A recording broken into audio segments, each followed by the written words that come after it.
Like, he's just literally going on a whim. He is running American policy on pure narcissism right now.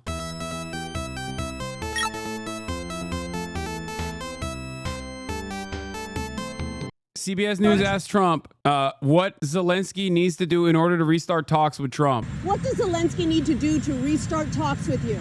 He's got to say, I want to make peace. He doesn't have to stand there and say about Putin this, Putin that. All. Dude, this is literally, Trump is mad for two reasons. One, because he feels disrespected. And two, he feels like in his mind, I think, he's like, we can't say anything mean about Vladimir Putin because if we do, he's just not going to come to the table. Okay? Which is insane. You're America. What do you mean? Like that he feels disrespected on behalf of Vladimir Putin. That's woke. Yeah, Trump is woke Trump. That's not how you deal. That's not how you do deals. Negative things. He's got to say, I want to make peace. I don't want to fight a war. How is this helping Trump's case against being seen as a Russian state actor? Dude, I'm not even getting ahead of the Russiagate people anymore. Okay. Yeah, you guys can say whatever you want about this Russiagate stuff. Okay. It's fine. You're right. He's Krasnov. Trump is Krasnov. He really is. Okay. He is the most Krasnov. He's a KGB asset. Fuck it, dude. I'm bluing on, I'm on board. I don't know what to say. Okay.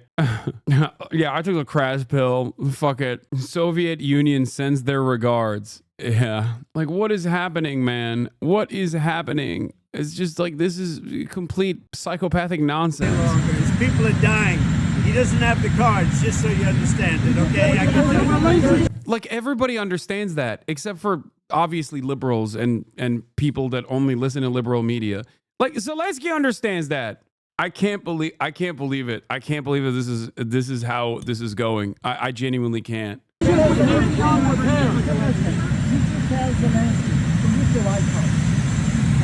have to tell you that. What does Zelensky doesn't have the 13 keys? Oh my God. I just realized the real conspiracy is not Krasnov. It's that Zelensky was an Alan Lichtman head. Oh my God. Zell Disney was an Alan Lichtman head.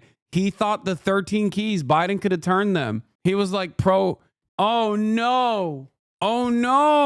Zelensky thought Alan Lichtman was right, that Kamala was definitely on her way with the 13 keys that were turned to a resounding victory. That's what it is. That's what he thought was going on. It turns out that's not what was going on. Here's Trump taking questions. It's going to be it's going to be a tremendous investment. I guess the biggest investment anybody's ever made in the country at one time. But they're going to be investing a lot of money, $500 billion. We have many other companies that just announced they're coming in. A lot of it's because of how we're doing. We've done a great turnaround in a little more than 30 days, but the country's really doing well. Really doing well. We're respected again all over the world. If you look, we had the Japanese Prime Minister. We had the Prime Minister yesterday of UK, as you know. We had the Prime Minister of India. We have another 20 Prime Ministers and Presidents wanting to come. And very good feeling. I think our country has really turned around. We had a meeting today, as you know, with President Zelensky, and I would say it didn't work out exactly great from his standpoint. I think he very much overplayed his hand. We're looking for peace. Where they'll go next is entirely up to the likes of Steve Gotkoff. Where is Steve? Bring Steve in. Deploy him like an atom bomb. I'm looking for peace. We're not looking to go into a 10-year war. We need Steve. And play games. We want peace. And it was just my impression that if we do that, if we sign up, he's looking for something that I'm not looking for. He's looking to go on and fight. We're looking to end the death. Get Steve on the phone! 2,000 people died this week. Soldiers, more than that, but 2,000 approximately people died this week. Young Ukrainians and Russians. And somebody would say, why do you care about Ukraine and Russian soldiers? I care about them. I care about everybody. And we're not doing that. Now, if we don't do anything, he's going to have to make peace, but he's dealing with a very weak set of cards.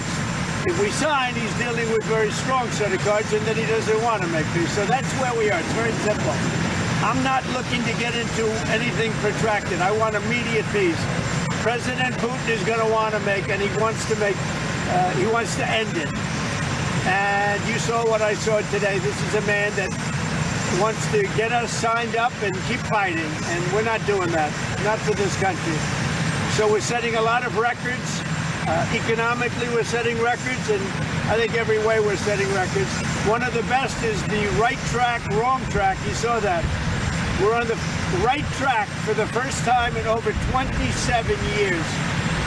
People are impressed with that. The other thing is the feeling about our country. The feeling is great. It's up 48% on feeling on business. And that's the record we've never had. There's never been a record where we've ever gone up that much in such a short period of time. Think about that. So we're doing really well. You know, a lot of you are talking about Zelensky, but think about Ryan Ruth and how he feels. Like, what? He's got to say, I want to make peace. He doesn't have to stand there and say about Putin this, Putin that, and all negative things. He's got to say, I want to make peace. I don't want to fight a war any longer. His people are dying. He doesn't have the cards, just so you understand it, okay? I can tell you. Could you tell Zelensky to leave the White House? I don't have to tell you that. Go ahead. I think you know the answer to it. I don't know why he keeps repeating like he doesn't have the cards. Yeah, no shit, dog. Everybody knows that. Well, except for, you know, CNN watchers and MSNBC watchers and whatnot. But like, that is precisely the reason why you're not supposed to undermine him in the midst of a ceasefire negotiation. Like, it is the fact that he does not have the cards that should definitely, you know, that should definitely cause you to be a little bit more careful. I want anybody that's going to make peace. If he's capable of making peace, which he may or may not be, but I want somebody that's going to make peace. Again, he doesn't have the cards. When we sign up, he's got all of the cards. That doesn't mean he can fight. He's got to stop the fighting, stop the death. He's losing hundreds of thousands of soldiers. It's time to stop the death. Say it.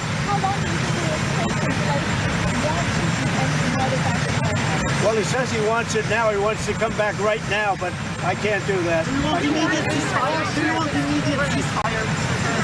They should have an immediate ceasefire. That was the other thing he didn't want to do about ceasefire. A ceasefire could take place immediately. A contract, if you want to end the war, you sign up an agreement. That's going to take a period of time. It takes time.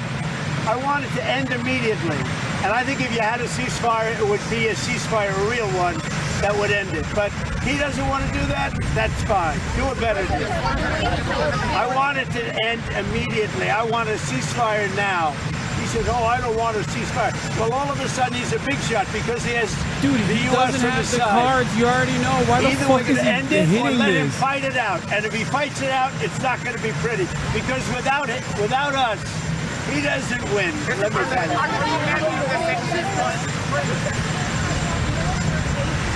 It doesn't matter what I'm considering. I'm just telling you. You saw what I saw today. That was not a man that wanted to make. Is it bad that I don't disagree too much? No. On principle, bringing Putin and Zelensky, which is important to recognize here, Zelensky, to the table is what is supposed to happen. Okay? But he's not supposed to be chirping like this in front of the fucking cameras. Okay? Even if Zelensky's like, Mr. President, we need security assurances. Like, here are the valid reasons as to why we need some security from the American side. Like, we won't actually tilt the scales at all, but we understandably want, you know, land back and also a formative security assurance here from you guys for in exchange for these fucking minerals. Okay, if that's the case, then that conversation is supposed to take place behind closed doors. When you do that conversation out and about in broad daylight and then also fucking lose your shit like this, like, I don't know where we go from here, you know? He's not wrong when he says Ukraine doesn't have the cards. Yeah, he's right. That's why Zelensky is, you know, thanking every European ally on the timeline, okay, on Twitter. But that's not going to move the needle. I don't think that Europe, especially right now, has the capability of mounting a defense for Ukraine without the United States of America, okay? Especially because Ukraine does not have the manpower to continue defending itself from Russian forces. But everyone already understands this, except for Trump, I guess. I don't know. Or he understands it, but he still wants to be fucking a bully. I never thought I would see Hasanabi plus Putin apologist. Fuck you, Putin puppets. Wait, what? Putin apologist? Dude, this is the kind of attitude I think that liberals need to shake away very quickly. Like they need to stop doing this. I need you to understand. Like this invasion will always end by terms dictated on the battlefield. And currently, the terms dictated on the battlefield do not look great for Ukraine. It doesn't look great for Russia either, which is why they are willing to come to the table. What is the liberal approach to end the war? I feel like there is none. Yeah, that's the other side of the problem. That's why this is happening, because the reasonable liberals, the liberals of sound mind, I guess, thought that this would just continue the way it is with Donald Trump. Ukraine cannot get back the land taken by Russia. They cannot continue this war for another year. It's either say Putin's a thug, but that's not going to result in anything. I know. But having said that, the way that Trump is going through this process is also fucking insane, because Trump is also undermining the ceasefire himself. It is in his best interest not to fuck over Zelensky, at least actively and openly in broad daylight in the way that he is, especially without a replacement in mind. Do you understand what I'm saying? Like there is no replacement in mind for Zelensky that is pro-Russia, for example, if that's the goal here. Like he's just literally going on a whim. He's just operating on, he is running American policy on pure narcissism right now. What Trump says in this moment is also inconsequential. Just like what he said about ethnically cleansing Gaza was utterly inconsequential. What matters is what the other people who will actually cut these deals will say. That's why I'm not even that interested in what Zelensky's appearance is going to look like at 6 p.m. Okay, in 15 minutes when he goes on Bret Baier. I'm interested to hear what Marco Rubio is going to say at 9 p.m. on CNN. Later tonight at 6 p.m. Pacific, 9 p.m. Eastern Time, Marco Rubio is going to go on Caitlin Collins' show and describe the events that unfolded. He is going to, of course, predictably defend Trump and glaze Trump, but he will most likely communicate a more reasonable approach that will help me make a better assessment of like what the meta is here, what the goal is here. Because this is how it usually goes. This happened last time around as well. Last Trump administration. The last time around, the Trump administration would deliver an important address to the nation, Secretary of State Marco Rubio. Last time around, Donald Trump would just come off and say insane stuff over and over again. A source close to Trump told me Zelensky should use his interview with Bret Baier to apologize to Trump. I'm going to repeat this one more time. America has always burned assets, okay? That's normal. They've just never burned an asset that is a whole-ass sovereign nation with like 40 million people after using and abusing them and you know, stealing their natural resources purely on the whims of one madman. I don't know what the goal is. I don't know where they go here, but I do think that Zelensky will probably apologize. No matter how much Zelensky apologizes, there's no shot Trump will cave in. We can only rug pull the Kurds every time. This is a new level. Yeah, that's what I'm saying. Like they're treating Ukraine like Kurdish militias in the region, in the Middle East. It is not one madman. It is simple deployment of troops globally and also 60% of said stores, logistics. What? Trump lies. It is not one madman. No, it's definitely one madman. What? You think Marco Rubio wanted Trump to behave like this? You can look at his face. I don't think he wanted Trump to behave like this. And if you're trying to say like it's Trump and Putin, sure, fair. But I don't think even Putin thought Trump would behave like this. Yeah, Ukraine getting dropped harder than the SDF when the Turks appear on the hills. Exactly. Dude, for the record, Elent News can also attest to this. He's been here throughout this entire process, I believe.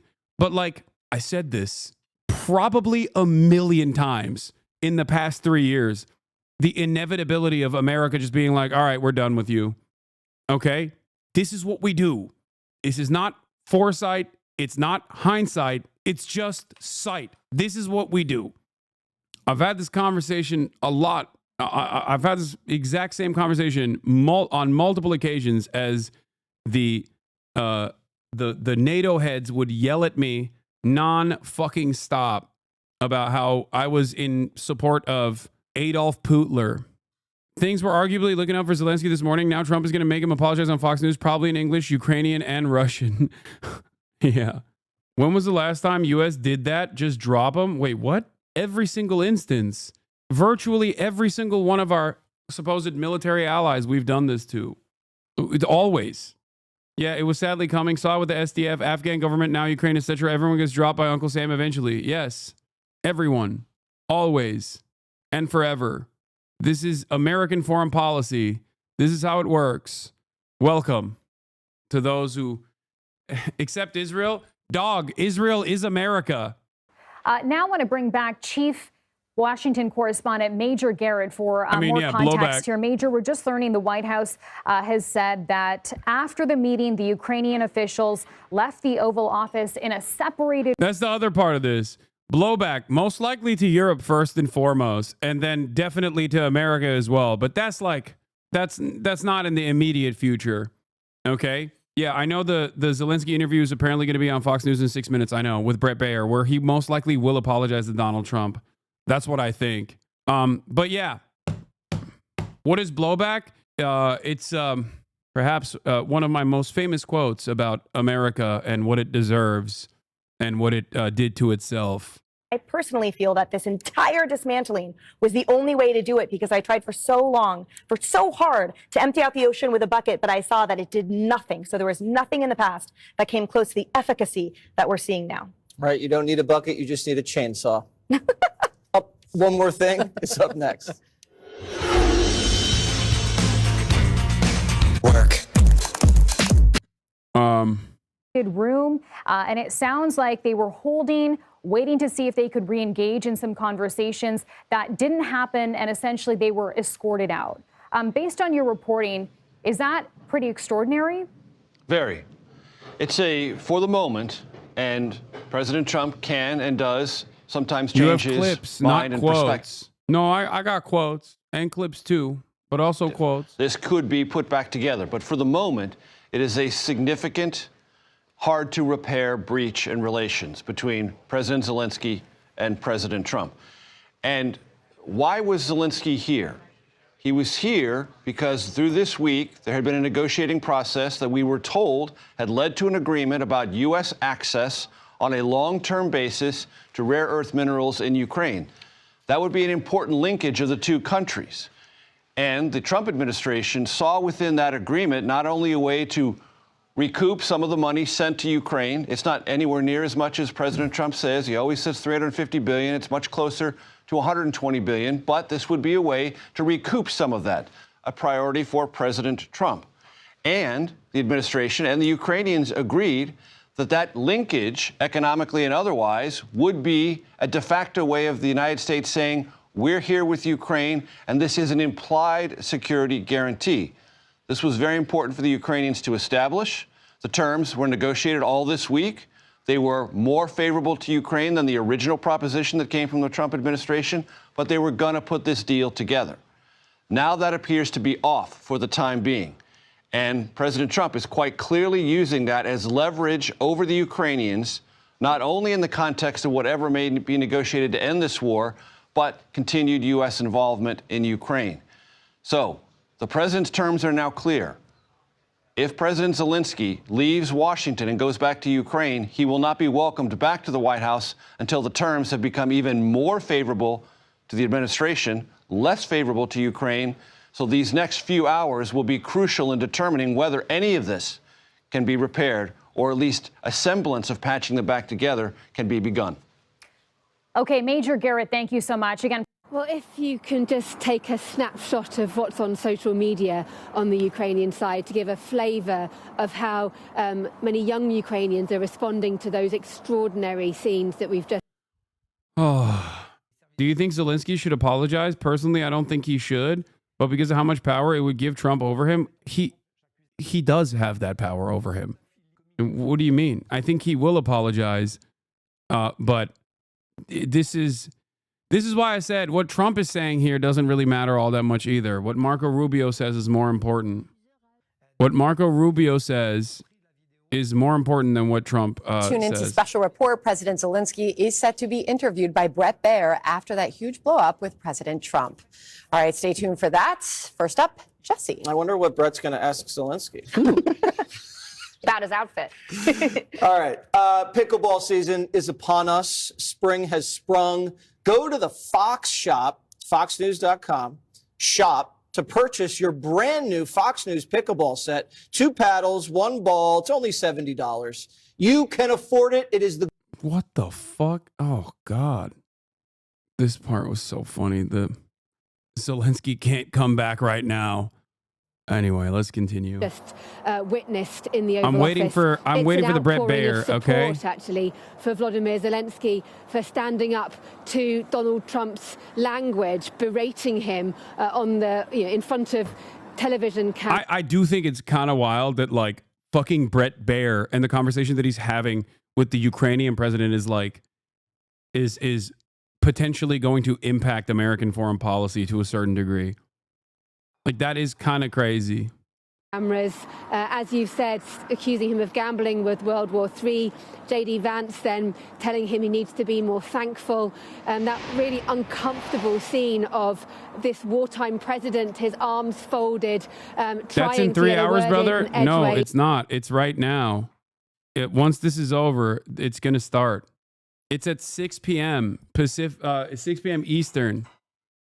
And then being really sort of shouted down, trying to sort of stand his ground and give the reality from the ground here in Ukraine, but only to be told that he shouldn't. Good evening. Tell Welcome to Washington. I'm Bret president. Baier. Breaking tonight, what was supposed to be a major step forward toward peace in Ukraine turned into a verbal warfare today at the White House. President Trump and Ukrainian President Volodymyr Zelensky engaging in a tense argument in the Oval Office. What about your position? You've allowed yourself to be in a very bad position, and he happens to be right about it. From the very beginning of the war. You're not in a good position. You don't have the cards right now. With us, you start having cards. Right now, you don't have your playing cards. You're playing cards. You're gambling with the lives of millions of people. The American leader canceled the scheduled signing of a rare earth mineral deal and essentially kicked his guest out of the building, saying he can, quote, come back when he is ready for peace. We will speak with President Zelensky in just a moment right here on set. But first, to set the table and give context to today's Oval Office meeting, senior White House correspondent Jackie Heinrich joins us live from the North Lawn. Good evening, Jackie.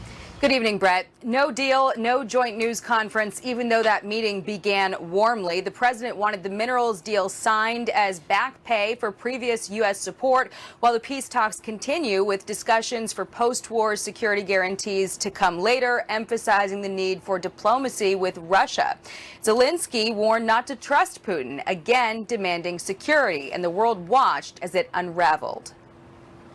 Not even a handshake. Ukrainian President Zelensky's delegation piling into an SUV outside the West Wing after President Trump told him to leave the White House grounds. White House officials say the Ukrainians begged to reset as Secretary of State Marco Rubio and National Security Advisor Mike Waltz delivered the news. The president posting online, Zelensky disrespected the United States of America in its cherished Oval Office. He can come back when he is ready for peace. Your people are very brave, but you're either going to make a deal or we're out. And if we're out, you'll fight it out.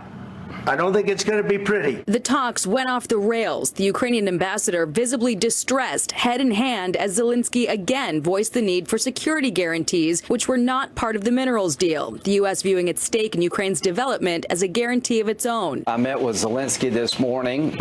I urged him to stay on. Libs are so funny, dude. He's like, polling USA, calling Ukraine a proxy is insane, dude. Brother, I said, brother, this war absolutely started by Russia and they're entirely responsible for the bloodshed. But if you think Ukraine has any say in this equation, I don't think you've been watching what's going on for the past month. Why would Zelensky show up to even sign Trump's deal? It's so crazy to me that liberals are still operating on this like, no, this is actually Ukrainian sovereignty. Ukraine is making sovereign decisions here. Like, how? What is this? Why would Zelensky show up if there was any autonomy in this process? Zelensky's ask for security assurances is absolutely reasonable. This is about democracy? What are people saying?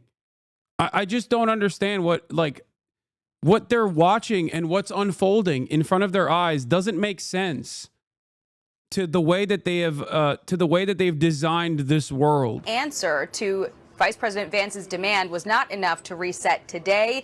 The president, now headed to Mar-a-Lago, said Zelensky won't accept an immediate ceasefire. Meantime, Ukrainian lawmakers are alarmed that Putin is laughing, and Russia did try to watch this closely today. A Russian state media reporter snuck into the Oval Office before getting kicked out. Brett.